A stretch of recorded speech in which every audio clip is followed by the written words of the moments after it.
descoberta da tumba intacta de Tutancâmon foi o maior achado arqueológico da história.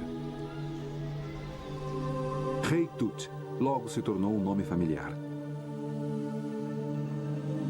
Todos sabem sobre os seus tesouros dourados, mas muito mais interessante é a história de sua trágica infância, seu extraordinário caso de amor e sua súbita e misteriosa morte.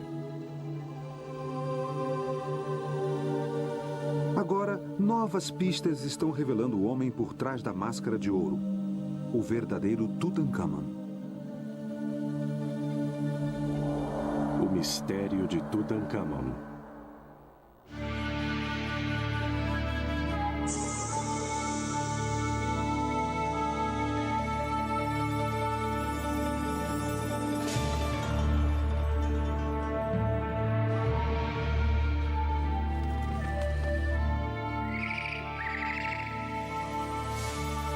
Os grandes egípcios.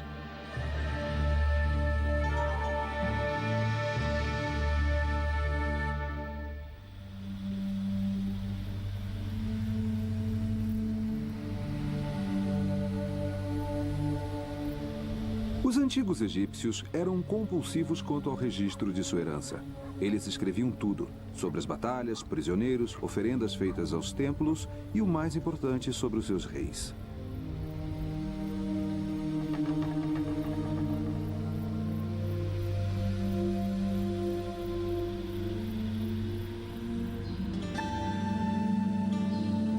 Se um egípcio queria impressionar um estrangeiro com a civilização egípcia, ele desandava a ler uma lista de reis. Quando o grande viajante Heródoto visitou o Egito, ele disse: "O sacerdote leu-me, de um registro escrito à mão, os nomes de 330 monarcas." Os egípcios tinham tanto orgulho de sua longa história que registravam os nomes de seus reis nas paredes dos templos. A lista que está melhor preservada encontra-se no templo de Sete I, em Abidos.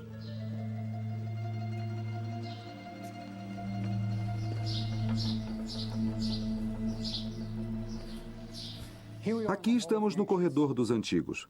Há 3.000 anos, um ritual religioso muito importante ocorreu aqui. Sete I, lendo os nomes de seus ancestrais, garantiu que eles receberiam alimentos no mundo por vir. Este é Sete.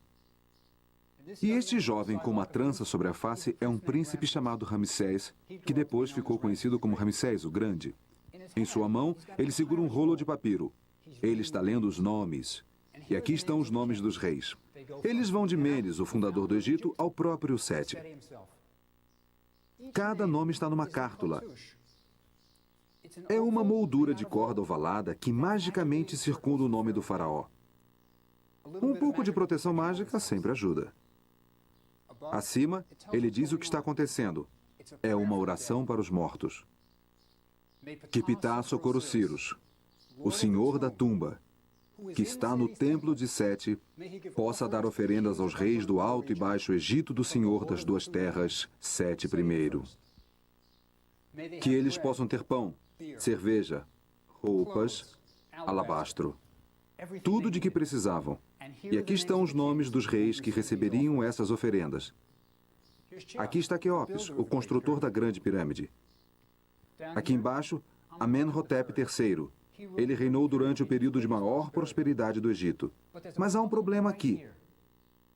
O nome do rei mais conhecido do mundo está faltando. Onde está Tutancâmon?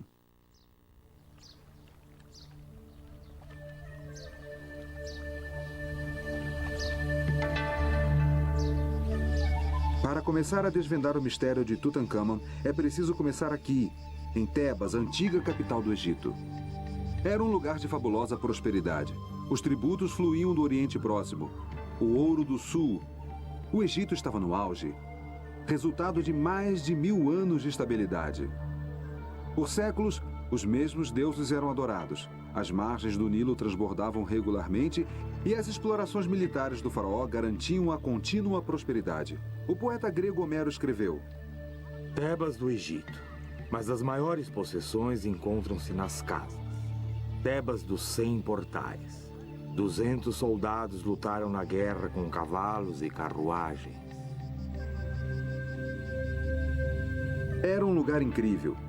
E nesse momento, quando o Egito estava no auge, o faraó Akenaton impôs uma poderosa conversão religiosa.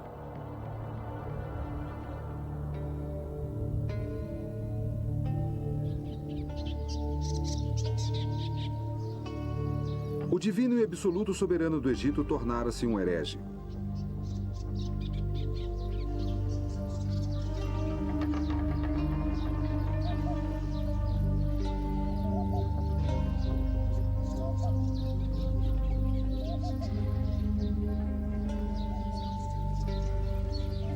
Saíram todos os deuses antigos e foram substituídos por um só, o deus Sol, Aten.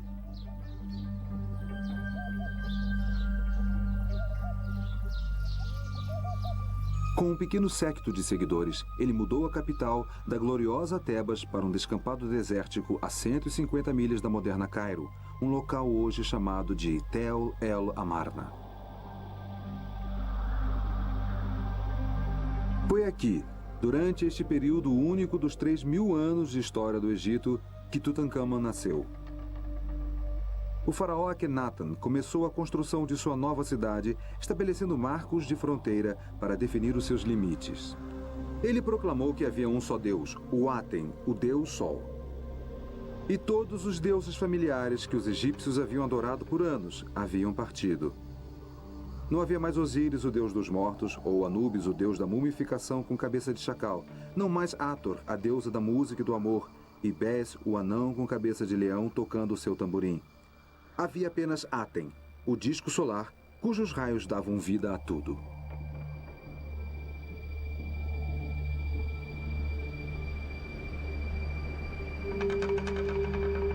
Esta era a religião dentro da qual Tutankhamon nasceu. Mas essas não eram as únicas mudanças realizadas por Akhenaton. Da noite para o dia, mudou o estilo da arte, de formal para naturalista.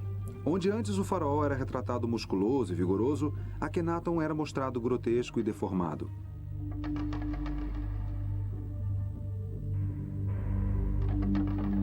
Nunca na história egípcia um faraó havia sido retratado deste modo. Suas estátuas mostravam um rosto alongado, peito inchado, pernas abauladas e braços raquíticos.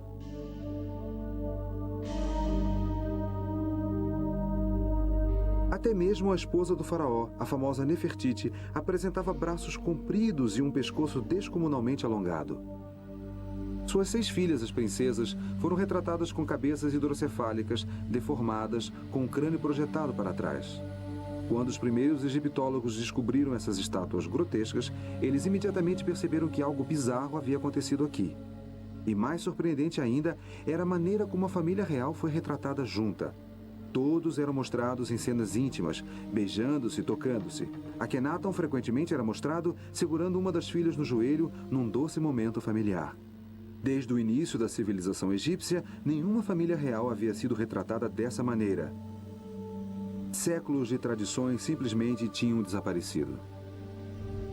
Akhenaton também mudou o sistema político que havia sido tão bem sucedido para o Egito. No passado, a dominação egípcia sobre o Oriente Próximo tinha sido construída sobre um grande exército liderado pelo faraó. Tendo o rei à sua frente, o exército marchava em direção aos países estrangeiros para ampliar as fronteiras do Egito. Depois que o exército conquistava a nova terra, voltava com tudo de valor que podia carregar. Esperava-se que um tributo anual fosse enviado, senão o exército voltaria. Era um sistema simples e o Egito enriqueceu muito. Akhenaton recusou-se a fazer isso. Ele simplesmente não estava interessado. Na sua cidade isolada, ele se dedicava às orações ao deus Aten e passava o tempo com sua esposa Nefertiti e suas filhas. Akhenaton transformou o papel de faraó, de líder político, em líder religioso. Foi uma época notável para o Egito, e Tutankhamon nasceu nesse tumultuado mundo. Do outro lado do rio Amarna, os escavadores descobriram uma inscrição que afirma que o pai de Tutankhamon era um faraó. Mas qual faraó? A resposta foi encontrada em um vale remoto, onde Akhenaton construiu a sua tumba.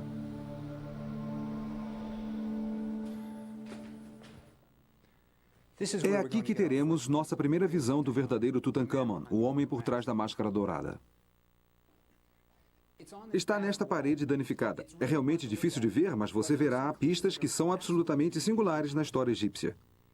É uma cena da morte de um membro real. Veja este bebê aqui. Ele está no colo de uma enfermeira.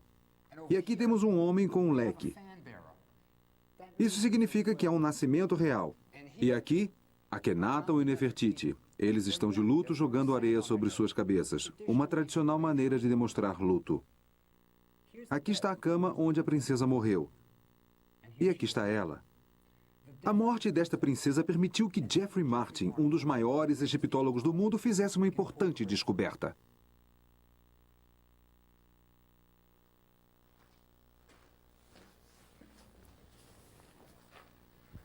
O que o professor Martin percebeu é que nesta sala há uma cena quase idêntica. Aqui estão as carpideiras, e aqui está uma se abaixando e jogando areia sobre o rosto. Mas desta vez não é a morte de uma princesa. É a morte de uma das esposas de Akhenaton. Uma esposa de menor importância, Ia. E Martin sugere que a criança que nasceu não é nada menos do que Tutankhamon. É aqui que a vida e a história de Tutankhamon começam. Para Tutankhamon, crescendo em uma cidade retirada, a vida deve ter sido muito agradável. As crianças eram bem amadas no Egito. Sem dúvida alguma, Tutankhamon foi levado todos os dias ao brilhante templo para adorar Aten em uma atmosfera de tranquilidade e amor. Parece que Aten foi o único. Não havia nenhum aspecto negativo na filosofia do atenismo. Este não era um deus zangado, ansioso para punir crianças travessas. E do conteúdo da tumba de Tutankhamon, podemos ter uma vaga ideia da personalidade do jovem faraó. Ele aparentemente era um apreciador de vinho, pois foi enterrado com quase 3 dúzias de jarros de bom vinho. Um homem comum bebia cerveja, pois o vinho era reservado às classes mais altas. Então a adega de vinhos que Tutankhamon levou consigo para o mundo inferior era um tesouro e tanto. Mas todos esses luxos seriam de pouco consolo frente às tragédias que breve cairiam sobre o jovem rei. Enquanto Tutankhamon estava crescendo, um dos mais ambiciosos e astutos membros da corte chamava-se Ai. Sua tumba, entalhada nos rochedos íngremes de Amarna, é a maior de todas as tumbas dos nobres. Agora, aqui está o nosso homem, Ai. E sua mão está em uma posição de adoração. Ele está adorando o único Deus admissível aqui. Ele está adorando Aten. Atrás dele está a senhora Ai. Ela está vestindo uma linda peruca, há um cone de incenso sobre a sua cabeça e as suas mãos estão na mesma posição. Ambos estão adorando Aten. Agora, se você quer ver as recompensas que isso traz, venha até aqui.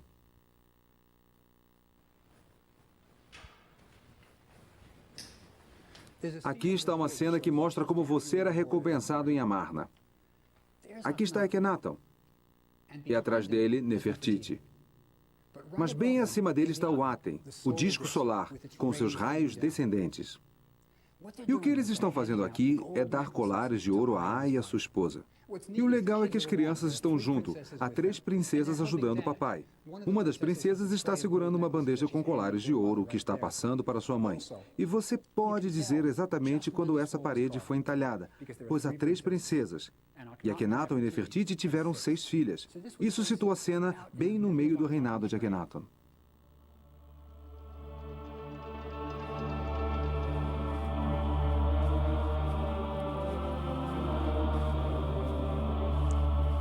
E como em todo o resto de Amarna, aqui também existe um mistério. Veja essas colunas. Estão inacabadas. A tumba não está completa.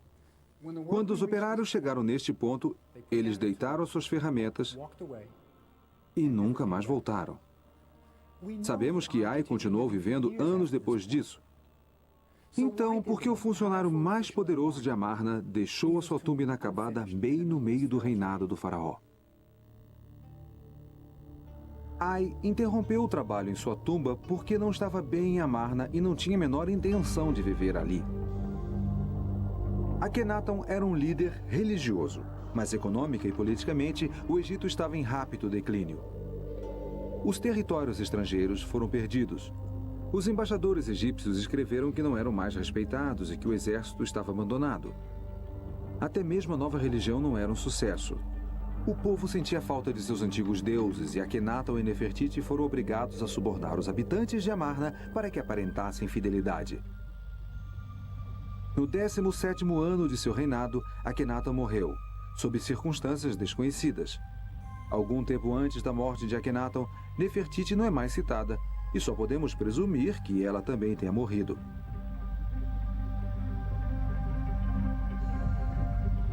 Em pouco tempo, a cidade de Amarna ficou deserta. Uma indicação de quanto todos queriam esquecer o episódio de Amarna está no famoso busto de Nefertiti. Uma das maiores obras de arte da história do mundo foi deixada para trás, na prateleira de um escultor. Ninguém a queria.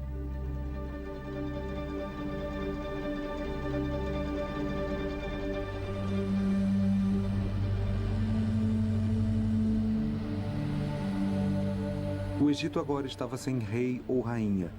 O pequeno Tutankhamon casou-se com sua irmã por parte de pai, Ankhesenamen, de 11 anos e meio. O jovem Tutankhamon, o único herdeiro homem, tornou-se assim faraó.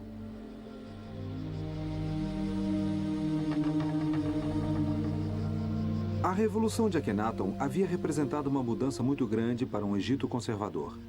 Tebas, com seus 2 grandes templos, tornou-se novamente o centro religioso do país, onde milhares de sacerdotes, negligenciados durante os 17 anos da experiência de Amarna, finalmente puderam retomar os seus rituais e adorar os deuses do Antigo Egito.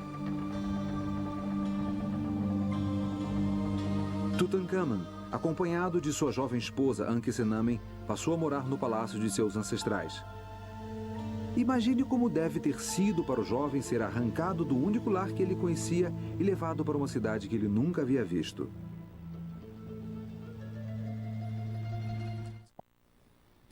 Na sala do trono, um órfão de 11 anos iniciou seu reinado como rei do Alto e Baixo Egito, senhor das 2 terras, Tutankhamon. Mas é certo que o jovem Tutankhamon não tomava as decisões de Estado. Com certeza era Ai, promovido ao papel de vizir, o maior cargo oficial da nação, que estava determinando o destino do Egito.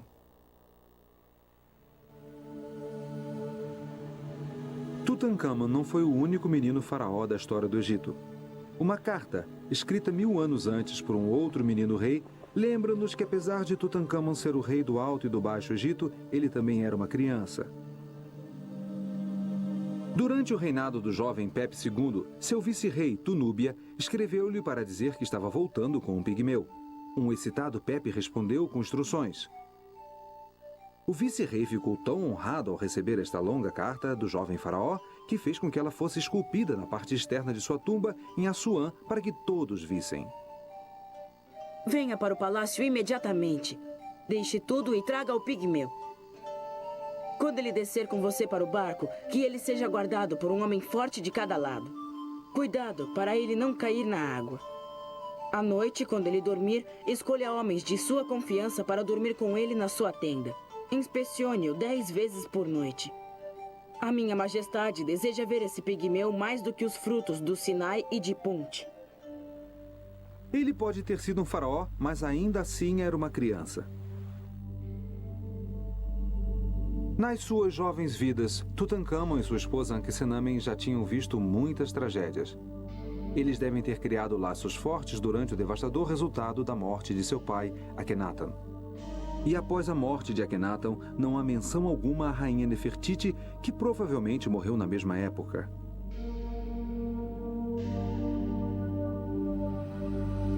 Agora eles eram órfãos, forçados a se mudar para Tebas, deixando para trás o seu lar, sua religião e até as memórias de seu amoroso pai, agora considerado um herege. Dos objetos encontrados na tumba de Tutankhamon, a impressão era de que o casal era inseparável. Uma das peças mais tocantes encontradas na tumba era um pequeno relicário de ouro que uma vez abrigou uma estátua de Tutankhamon. Cada uma das cenas do relicário mostra Ankhesenamen no papel de uma esposa amorosa e atenciosa. As vinhetas mostram o casal real em cenas de intimidade. São tocantes. Enquanto Tutankhamun caça, Ankhesenamen segura sua próxima flecha. Tutankhamun despeja um perfume nas mãos de sua noiva. Obviamente, eles são devotados um ao outro e gostam de ficar juntos. Por motivos políticos, a cerimônia de seu casamento ocorreu quando ainda eram crianças. Mas existia claramente uma real ligação afetiva entre marido e mulher. O relicário provavelmente foi encomendado por Ankhesenamen como um presente para seu marido. De certo modo, foi uma carta de amor escrita em ouro. Eles formavam um casal mágico e na tumba havia uma lamparina mágica que era o seu segredo especial. O vaso de alabastro não tem nada pintado na parte de fora, nem na parte de dentro. Mas quando é aceso, revela o jovem casal. O truque é que existe um segundo copo menor, esculpido para se encaixar por dentro, no qual o casal foi pintado. Então eles só podem ser vistos quando a lamparina é acesa e torna-se translúcida. Aqui neste canto do Museu do Cairo, há uma outra pista essencial sobre os acontecimentos. Isto é um comunicado ao público. Ele foi colocado no Templo de Karnak, o grande centro religioso de Tebas. Logo depois da chegada a Tebas, aqueles que orientavam Tutankhamun decidiram que ele deveria retornar aos antigos deuses. E foi assim que eles fizeram. Estas 3 linhas de hieróglifos aqui contam uma história terrível. Elas dizem o seguinte: os deuses e deusas do Egito, desde a ilha Elefantina até os pântanos do Delta, foram abandonados. Seus santuários estavam abandonados e cobertos de ervas daninhas. O país caiu na desordem. Os deuses tinham se esquecido desta terra. Basicamente, eles estavam culpando o pai de Tutankhamun pelo estado horrível em que o Egito se encontrava. Quando este aviso foi entalhado, Tutankhamun provavelmente tinha 12 anos. Estas não são as palavras de um garoto de 12 anos. Alguém estava culpando seu pai pelos males do mundo. Pense como ele deve ter se sentido. Deve ter sido horrível.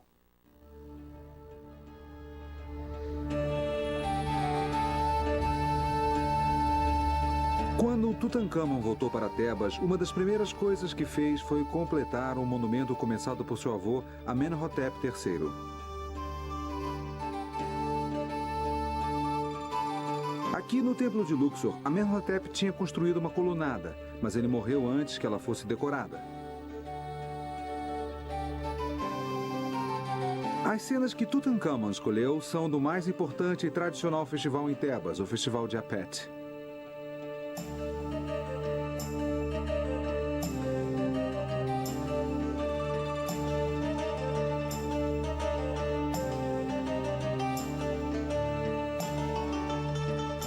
Apet é o antigo nome egípcio para o Templo de Karnak. Uma vez por ano, as estátuas dos 3 deuses mais importantes de Tebas, Amon, Mut e Koshnu, eram colocadas em pequenos relicários e trazidas de Karnak para Luxor para que todos pudessem vê-las.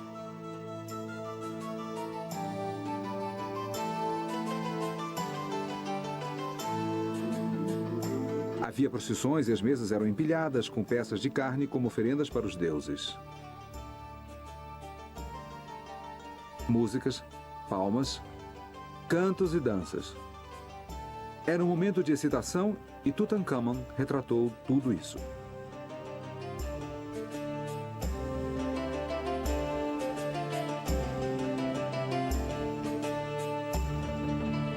Ele também participava e ordenou que ele mesmo fosse retratado fazendo oferendas para os deuses.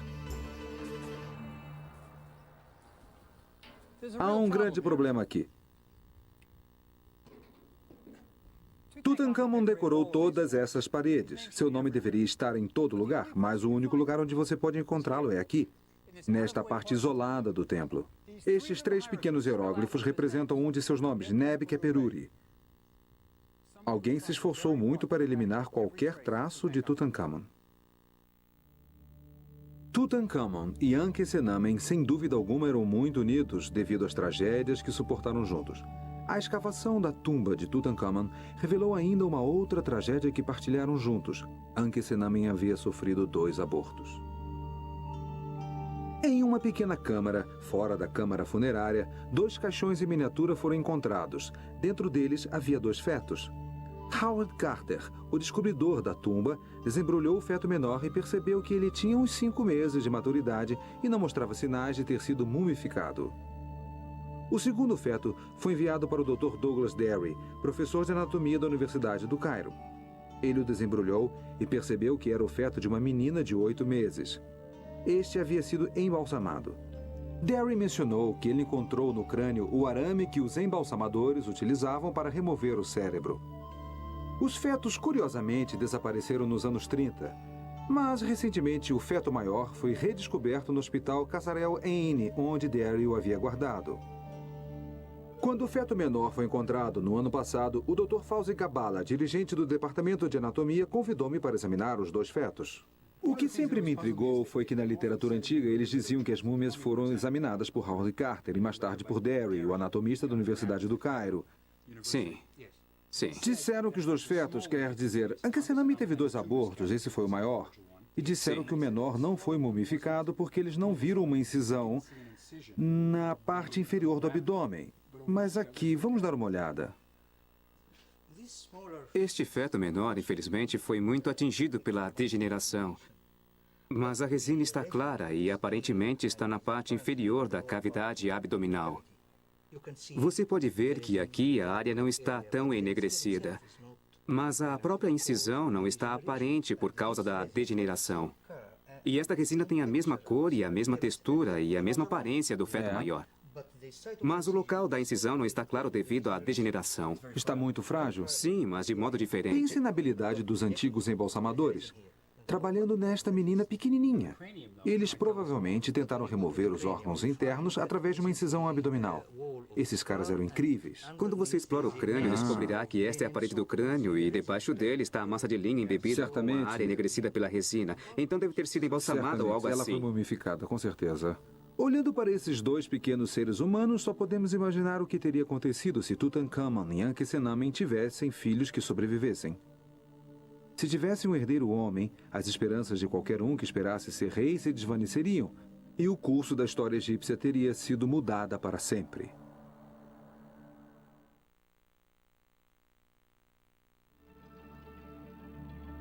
E ocultando-se nas sombras estava o pior pesadelo do menino rei. Logo após Tutankhamun ter sido coroado rei, Ai tornou-se vizir do Egito, o equivalente a primeiro-ministro. Ele, indubitavelmente, tinha uma grande influência sobre Tutankhamun e sobre as suas decisões. Além de aconselhar o rei e ministrar a justiça, o vizir tinha um outro poder extremamente importante. Ele controlava o acesso ao palácio. Ninguém podia entrar ou sair sem o seu conhecimento e permissão.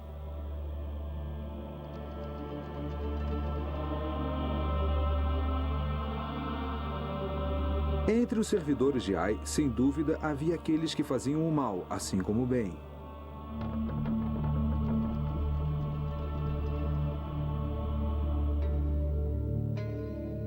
Uma das raras imagens que temos de Tutankhamun em seu papel oficial como faraó está na tumba de Oi, seu vice-rei para Núbia. Aqui podemos ver o jovem rei realizando seus deveres oficiais sozinho.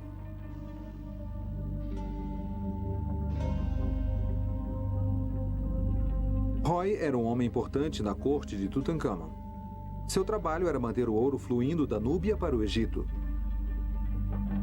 A antiga palavra egípcia para ouro era Nubi. Então, a Núbia, o Sudão de hoje, era onde se encontrava o ouro. Com certeza, o ouro para o caixão de Tutankhamun pode muito bem ter sido obtido devido aos conscienciosos esforços de Roy. Enquanto Roy volta da Núbia, podemos ver os seus cavalos espiando de seus estábulos.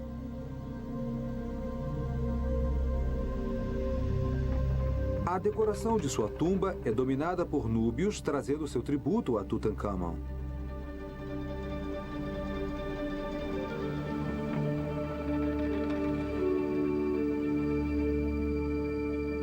Girafas, macacos e inúmeros anéis de ouro.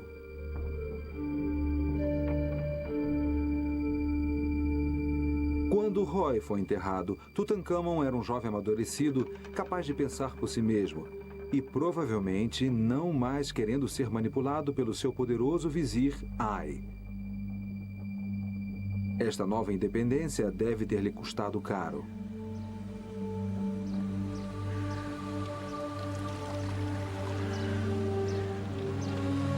E depois, súbita e misteriosamente, com apenas 20 anos de idade, Tutankhamon morreu. Seu corpo foi mumificado, transportado de balsa até a margem oeste do rio, o lugar dos mortos. E ali ele foi enterrado com os outros faraós do Egito, no Vale dos Reis. Esta é a mais famosa tumba do mundo. Mas todos que a visitam ficam desapontados. Não é grande coisa, é? Mas ninguém esperava que Tutankhamon morresse tão jovem. Ele não teve tempo de preparar uma tumba apropriada. Mas ainda existem coisas maravilhosas dentro dela, como aqui. Tutankhamon ainda está aqui, neste sarcófago. Não é legal? Ele foi o único que deixaram em sua tumba. E aqui estão outras coisas maravilhosas, as pinturas. Se você souber como lê-las, elas lhe contarão a respeito do enterro de Tutankhamon. Levou 70 dias para mumificar o corpo, e esse foi todo o tempo que tiveram para os preparativos de sua tumba. Tiveram que arrumar os caixões, os móveis, as esculturas, tudo tinha que estar aqui, e eles tinham que fazer os rituais religiosos. Mas eles também tinham que escolher um novo rei, e isso era um problema. Tutankhamon não deixou nenhum filho, e o único membro real vivo era Ankhesenamen. Mas a parede aqui, ela mostra o dia do enterro. Aqui está a múmia de Tutankhamon. Ele está num trenó funerário. E esses 12 caras aqui, eles o estão puxando para dentro de sua tumba. E as pequenas faixas na cabeça são para o luto, e esses são os funcionários no palácio. Mas você sabe o que não está ali? Ai! Ele está aqui. Olhe com cuidado e veja o que ele está vestindo. Está vestindo uma pele de leopardo. Este é o traje de um alto sacerdote. E Ai está fazendo o papel do alto sacerdote, realizando a cerimônia da abertura da boca em Tutankhamon. Ele vai dar a ele a vida e o fôlego para o mundo do além. Mas olhe de novo, não é só isso que ele está vestindo. Nesta cabeça está a coroa de Faraó. E a cártula sobre a sua cabeça? Ela tem o nome de Ai. Ai tornou-se Faraó. Ele sucedeu Tutankhamon. E como Ai, um homem comum, tornou-se Faraó? Ankhesenamen deve ter ficado de coração partido com a súbita morte de Tutankhamon, seu jovem esposo. O seu relacionamento havia sido moldado desde crianças, partilhando o trágico resultado de Amarna. Por todo o tumulto e todas as mudanças, eles sempre tiveram um ao outro como amorosos confidentes. Nos dias imediatamente após a morte de Tutankhamon, uma série de eventos revelou a probabilidade de que diversos assassinatos ocorreram neste tumultuado período. O primeiro desses eventos, um pedido de Ankhesenamen, está gravado em uma antiga lâmina encontrada nos arquivos da capital hitita de Beyserrir, na moderna Turquia. A carta de Ankhesenamen era tão notável que até mesmo o destinatário da carta, o rei hitita, não acreditou nela. Meu esposo morreu. Eu não tenho um filho, mas dizem que vós tendes muitos filhos. Se me deres um filho vosso, ele se tornaria o meu marido. Eu jamais escolheria um de meus servos e faria dele meu esposo. Tenho muitos receios.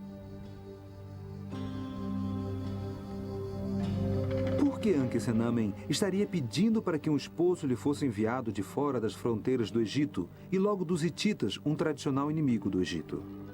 O rei hitita recusou, achando que era algum tipo de truque. Desesperada, Ankhesenamen escreveu-lhe novamente. Por que dizeis, eles podem tentar enganar-me? Se eu tivesse um filho, escreveria para um país estrangeiro de maneira a humilhar a mim mesma e ao meu país? Vós não confiais em mim e dizeis tal coisa. Aquele que era o meu esposo morreu, e eu não tenho filhos. Devo, por acaso, tomar um de meus servos e fazê-lo meu esposo? Dizem que vós tendes muitos filhos. Dê-me um deles, e ele será o meu esposo e o rei das terras do Egito. Então o rei enviou um de seus filhos ao Egito para desposar a desesperada Ankhesenamen, mas ele nunca chegou lá. Em algum lugar, no campo aberto de uma fronteira egípcia, ele foi assassinado. Por que Ankhesenamen estava tão determinada a encontrar o marido fora das fronteiras do Egito? Em cada uma de suas cartas, ela declara que nunca irá se casar com um servente. Esta não é uma frase comum. Deve ter havido alguma ameaça específica. Quem estaria forçando Ankhesenamen a tomar um homem comum como esposo? A resposta foi encontrada mais de 3.000 anos depois, na loja de um conhecido negociante de antiguidades no Cairo. Na primavera, Percy Newberry, um egiptólogo, encontrou em uma loja um anel com 2 cártulas. Uma de Ankhesenamen e outra de Ai. Newberry imediatamente escreveu a Howard Carter sobre esta revelação. Meu caro Carter, interessará você saber que acabo de ver um anel, que tem nele a cártula de Ankhesenamen junto com o prenome do rei Ai. Isso pode ser interpretado como significando que o rei Ai casou-se com Ankhesenamen, a viúva de Tutankhamon. Era então o velho vizir Ai, o servente que Ankhesenamen tão desesperadamente tentava evitar. Suas cartas urgentes ao rei Hitita, o anel encontrado pelo professor Newberry e as cenas de Ai na parede de Tutankhamon confirmam que Ai sucedeu Tutankhamon como rei do Egito, desposando a assustada jovem viúva. O que aconteceu a Ankhesenamen após o seu casamento com Ai? Quando o professor Newberry descobriu o anel, provando o casamento entre o ancião Ai e a jovem Ankhesenamen, de 21 anos, ele escreveu para Howard Carter. Há alguma chance de você ir para o Vale Oeste para ver a tumba de Ai? Se você for até lá, há uma dúvida muito interessante a ser esclarecida. Em uma das paredes da câmara do sarcófago, há uma figura do velho rei Ai, com a rainha Tei atrás dele. Existe algum traço de alguma figura atrás da rainha Tei? E a cártula é grande o bastante para o nome de Ankhesenamen? Se Ankhesenamen estava viva quando Ai morreu, cerca de 3 anos após o seu casamento, ela seria mostrada nas paredes de sua tumba. Então, é na tumba de Ai que precisamos procurar as pistas para o destino de Ankhesenamen.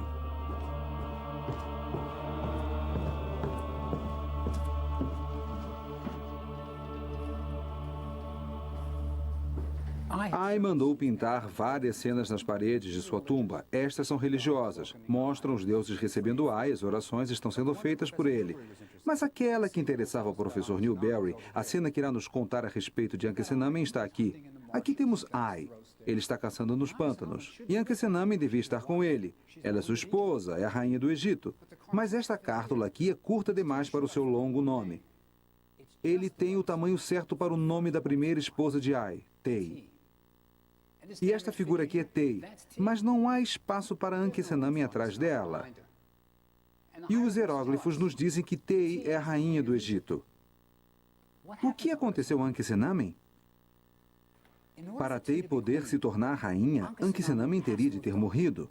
Assim como para Ai tornar-se rei, Tutankhamon teria de ter morrido. Só podemos imaginar que Ankhesenamen sofreu uma morte semelhante àquela do príncipe Tita e de Tutankhamon. Poderia se tratar de um serial killer?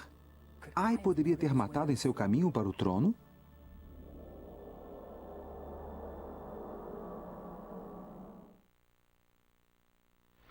Em 1968, mais uma peça na misteriosa morte de Tutankhamon se encaixou.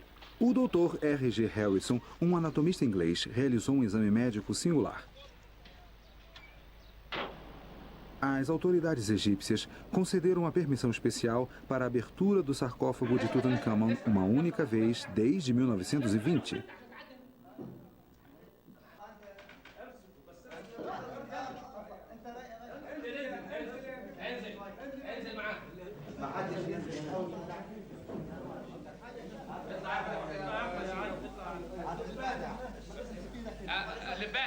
Observado por turistas impressionados, o corpo mais uma vez foi revelado.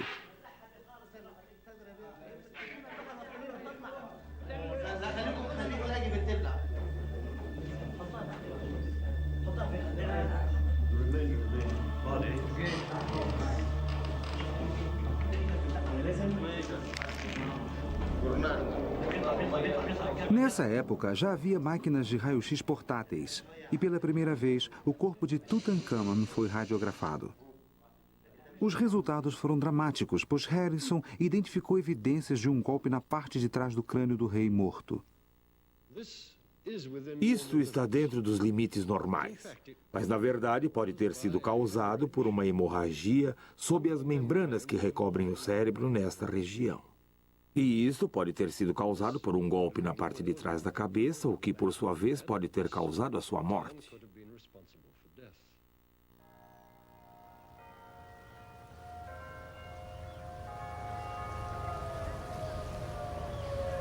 Ninguém tinha olhado para os raios-x de Tutankhamon desde que Harrison os havia estudado há mais de 30 anos. Então eu decidi conseguir uma cópia e levá-la para um conhecido radiologista da minha escola, o C.W. Post Campus da Universidade de Long Island. Aí está. Bem, a teoria que o Dr. Harrison propôs é bem interessante, porque eu acho que há uma interrupção aqui no osso occipital, na parte posterior do crânio, que pode representar uma pequena fratura. E ele então sentiu que essa área escura aqui representava o coágulo. Aham. Se for assim, e este é o outro lado do coágulo, isto sugere que o coágulo calcificou. Significaria que isso estava aí já há algum tempo, talvez diversos meses. Seria preciso estar vivo na época para obter essa calcificação. Então, se Tutankhamon recebeu um golpe na parte de trás da cabeça, ele teria sobrevivido, não morreu imediatamente. Se isso for um coágulo, como supôs... Certo. Agora, o que... É verdade, ele teria que ter Qual teria sobrevivido sido o por seu um bom estado de tempo. consciência? Ele estaria inconsciente ou... Inicialmente, ele poderia de algum modo viver, mas com certeza, com um coágulo desse tamanho na área confinada, que chamamos de fossa posterior, a parte de trás do crânio, isso causa uma grande pressão no cérebro e a área do cerebelo, certamente, estaria inconsciente por algum tempo para desenvolver a calcificação. Interessante. O que pode me dizer sobre a sua posição no momento do golpe? Em que posição ele estava quando recebeu esse golpe na parte de trás da cabeça? É um lugar normal para se receber um golpe? Não de um modo geral. Está bem próximo à base do pescoço. Aqui, temos um manequim, talvez eu possa lhe mostrar. Por favor, mostre. Agora, se ele estivesse deitado assim, o golpe teria que ser dado bem aqui, no pescoço, entre esta área e a base do crânio. Há um crânio aqui, eu vou pegar.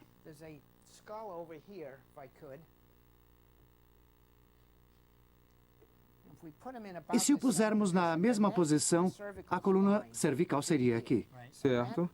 E a área que pensamos estar fraturada está bem aqui. Então o golpe teria que ser dado assim. Então ele poderia estar dormindo com o rosto para baixo quando o golpe foi desferido. É verdade. Ou a sua cabeça poderia estar assim. Aham. E ter sido golpeada dessa forma. Então ele talvez ficasse inconsciente, poderia sobreviver pelo menos um mês ou dois assim, e depois morreria como resultado do golpe. Correto, Interessante, correto. obrigado. Obrigado. A nossa nova prova do raio-x sugere que Ai teve de fato vários meses para tramar o seu caminho para o trono. Se Ai assassinou Tutankhamon, Ankhesenamen e o príncipe Tita, por que ele não foi levado à justiça? A resposta está escrita nas paredes da tumba de Hekmarai, que registrava os deveres e poderes do vizir.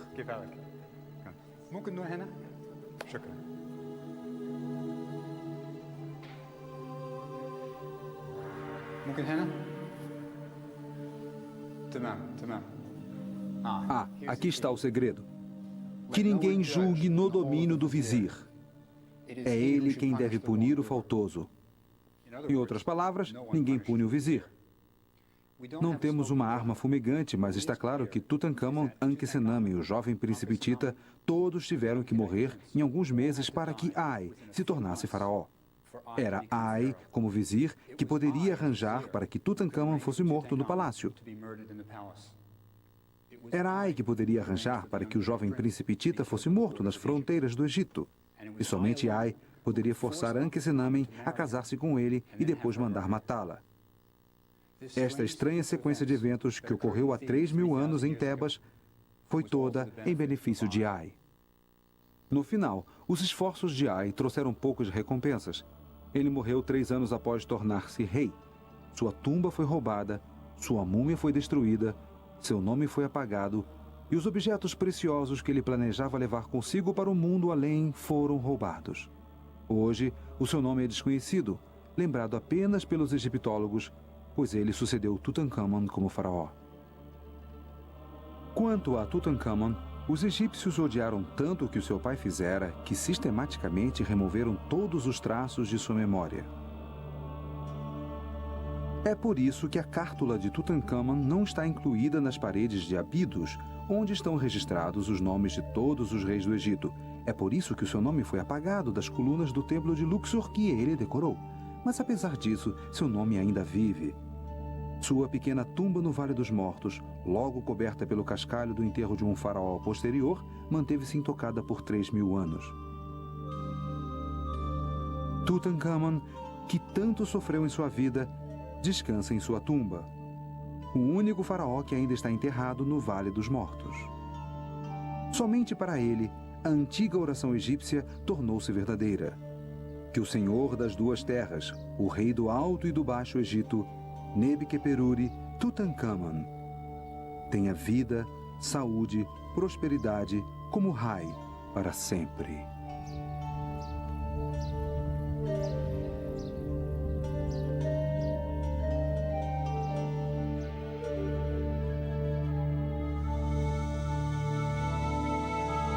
Versão brasileira. Tempo Filmes, São Paulo.